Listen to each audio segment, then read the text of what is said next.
Check the description box below for where to find me digitally, information about the sound tools I'm using today, and affiliate links to my laid-back caged masterclass on Truefire.com.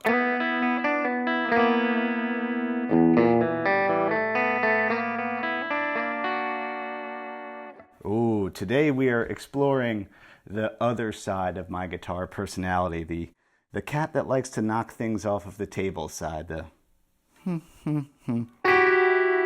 Skronk. You know, if you don't know what that word means, it's just, to me, it means assertive dissonance.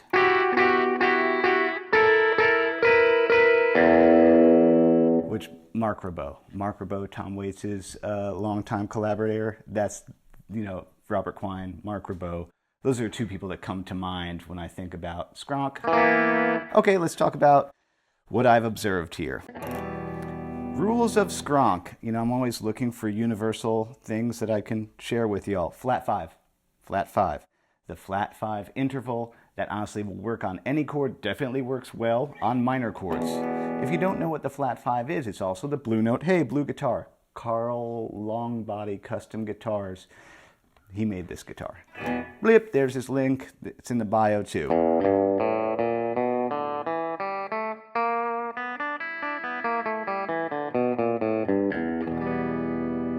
So that's the first thing I want to share. If you want to make something skronky, look for the flat 5 interval of that chord. It's the #1 way. So if this is E minor, B flat is the flat 5. Here's another one here. So that's what I drop in with a big 12th slide and then a clang. There's that B flat 3rd fret. By the way, boosh, it's up on Patreon with the backing track for free. Head over there if you want it. 3/0/0. Yeah, that to establish dissonance, you know, you get a nice rub. So that's the other thing. If I'm looking for dissonance, I'll go ahead and let those two notes bump into each other. Broken glass, you know. Oh man, broke it. And then you just look at it. This really is like the cat knocking stuff off the table. Bridge precision pickup. And then leaps. That's just blues stuff, isn't it? Yep.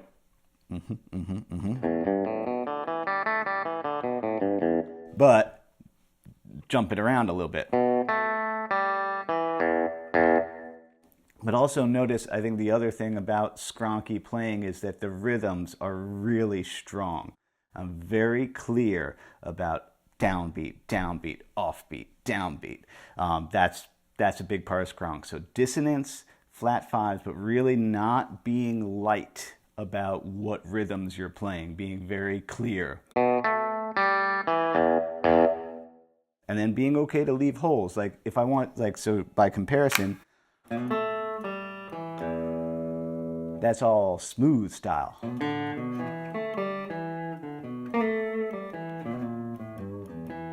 No. Back close to the bridge, also notice too.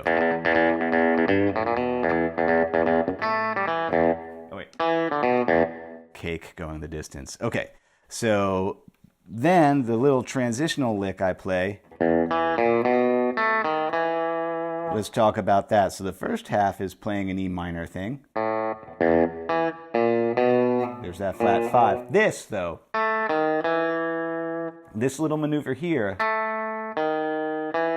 is actually me thinking about this C chord here and thinking about, oh, okay, On a major chord, Skronk is a little bit more difficult to come by. The first thing I was like, well, that A, that sixth of that chord, not particularly skronky, but when leapt to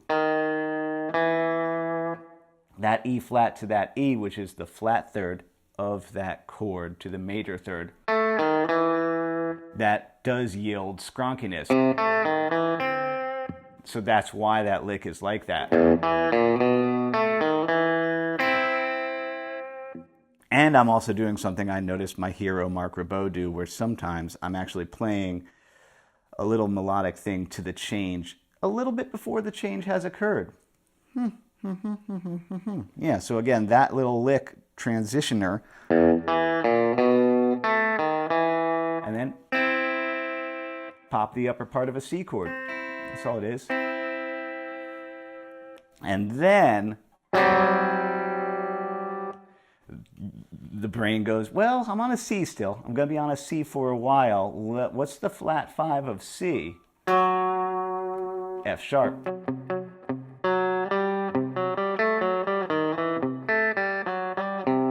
So that's why I hit this 4, open 1. Again, let those clang.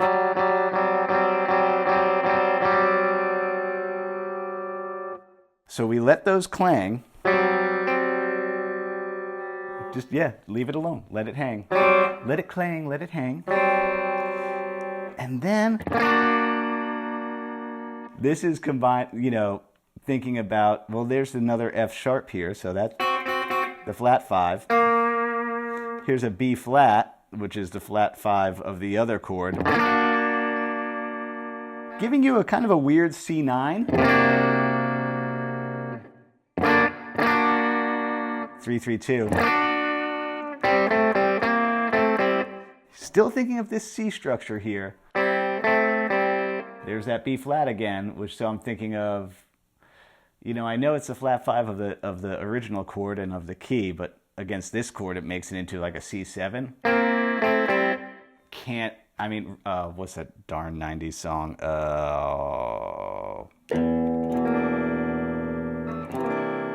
Stone Temple Pilots, whatever it is, yeah, it has an E minor 7 with the flat 5 to a C9. Too much tripping in my soul's one thing, from the Crow soundtrack. But I do think of that when I think of this chord, the Crow chord, let's call it. And then this little passing.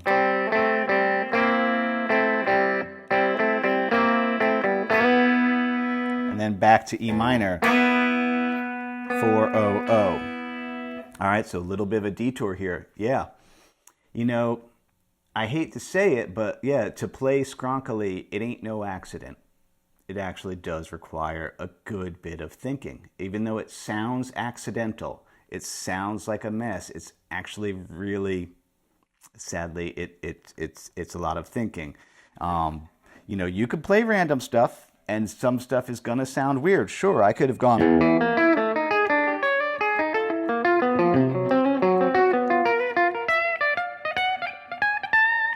That sounds skronky too, but it's you know, you won't be in control of it. The thing I sometimes say to my students is, yeah, you can do random stuff, you can do whatever you want, but you don't need music lessons to do random stuff. Just do random stuff if you want to do random stuff. But if we want to somehow be able to hit targets again, got to think about stuff a little bit.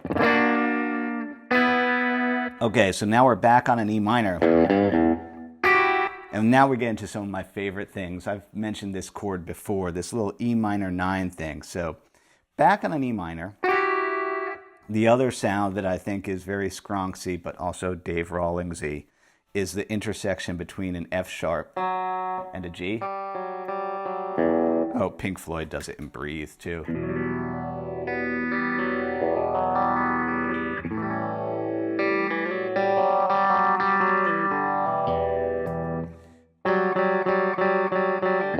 Oh, okay, let's do Pink Floyd Plays Revelator, whatever. Oh, wait.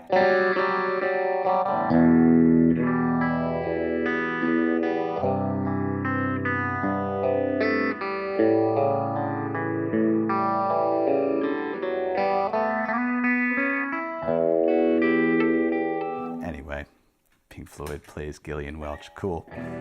Okay. So when I come back around to that E minor,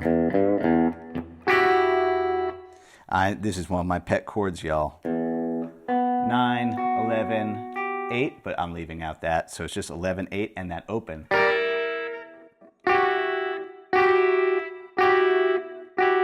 You get, that's a giant cluster because that's all together.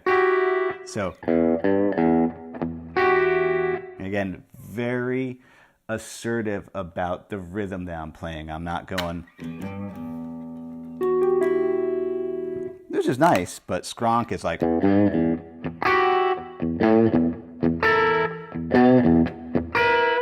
South Park theme song also.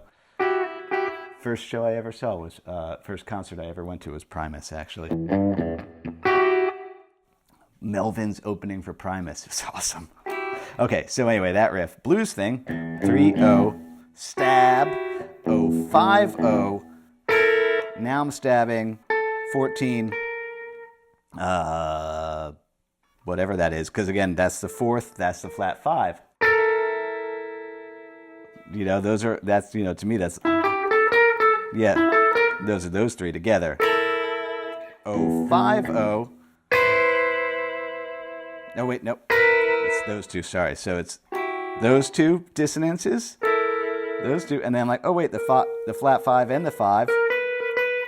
Huh.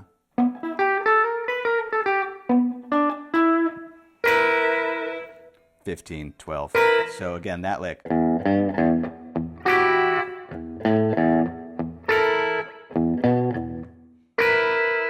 And now I know I got a C coming at me. C, B flat, E. Because here's a C chord, here's a C chord, here's a C chord, here's a C7.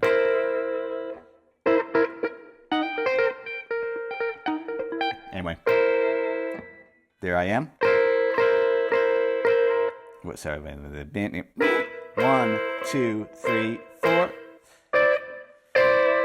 So 1, 2, 3, 4. Just move it forward, so that gives me a C and a D and an E, C9. And then it gets really weird. C chord here, right, y'all?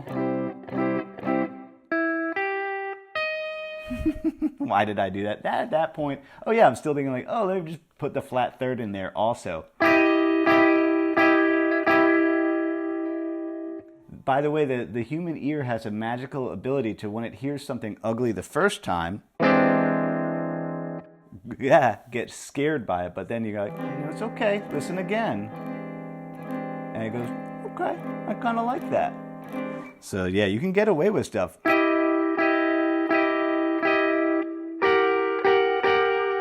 And then I was just trying to work my way out of it. There's that F sharp again. There's the flat 5 of the key. There's a G. That is in a C chord. So I just moved it all up. 9, 8, whatever the tabs there. You can see my hand. You can slow stuff down on YouTube too. Move it up a little bit, and you can see that chord, 12, 15, which is, you know, that's a B and a G.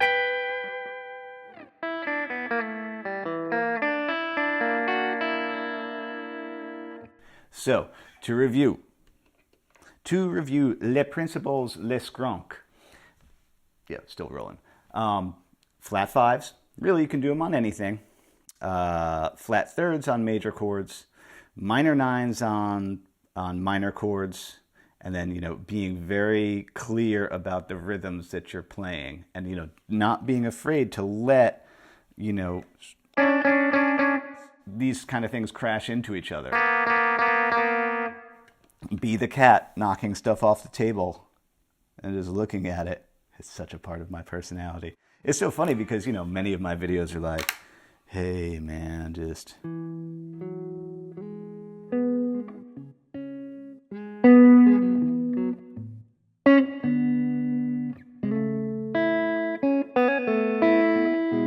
Which is me, that is me, but this is the other side of my personality. There is a mischievous side that kind of likes to make a mess of things every so often. And yeah, Skronk is a fun way to make a mess of things. You know, not appropriate for all songs at all.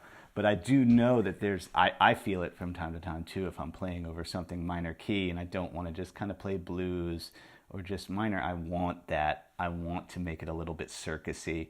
I want to make it a little bit macabre. I want to break some glass. I want to see what happens if I knock stuff off the shelves. Skronk, that's the way to go. Thanks so much to everybody who supports me in all the ways that you do. You know, go ahead, check out Carl Longbottom Custom Guitars. Hey, if you're a custom guitar builder and your stuff matches my channel's aesthetic, yeah, go ahead, send me stuff. I'll use it on the channel if it matches my amps in my room. Carl just emailed me. He's like, I'm starting my company. Could you get some eyes on my guitar? This is a nice guitar. It's a hollow Strat.